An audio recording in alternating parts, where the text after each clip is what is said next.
My name is Ulrike Künzel, and I'm currently an Associate Director in the Functional Genomics Department at AstraZeneca. I've been working on establishing CRISPR screens with high-content imaging endpoints for a variety of diseases, such as kidney disease and in the field of oncology. Functional genomics studies the link between genes and the biology of disease.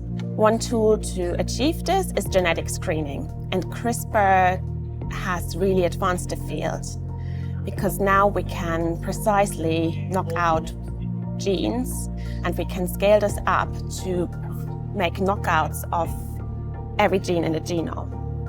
So we can really establish the link between a gene knockout and the phenotype in the cell by performing phenotypic assays on our cell models. We aim to perform CRISPR screens in disease-relevant models that often involves using primary cells. Using primary cells has a couple of limitations that we have to deal with. For example, we are limited in the number of cells that we can use. We need to find ways to deliver the CRISPR agents into the cells, and often we also have difficult phenotypic endpoints that we want to analyze.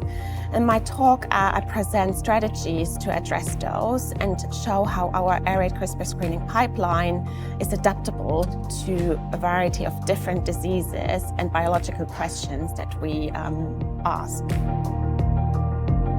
CRISPR genome editing has revolutionized the biomedical research field. Gene editing has become easier, cheaper, and more precise, and is accessible for researchers around the world. In the next decade, we'll probably see advances in CRISPR as a medicine as well. CRISPR therapeutics have huge potential to address genetic diseases by correcting mutations in patients. It's still a big challenge to perform therapeutic gene editing. There's safety concerns or safety questions that have to be addressed, ethical questions, efficiency. So these are challenges that we have today and that we hopefully can overcome in the future. In preclinical research, CRISPR will stay an important tool to perform CRISPR screens and address the question of how genes link to disease.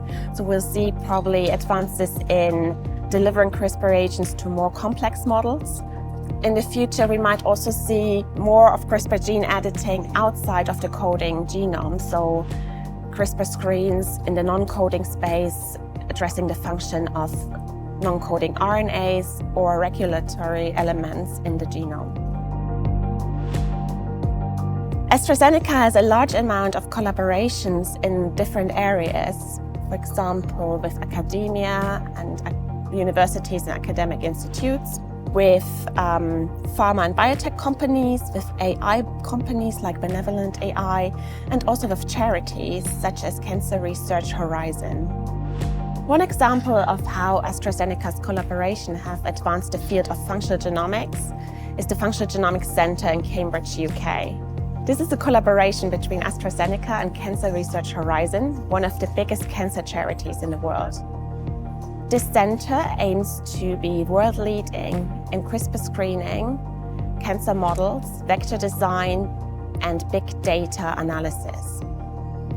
The aim of this collaboration is to identify new cancer targets and identify resistance mechanisms to cancer treatments.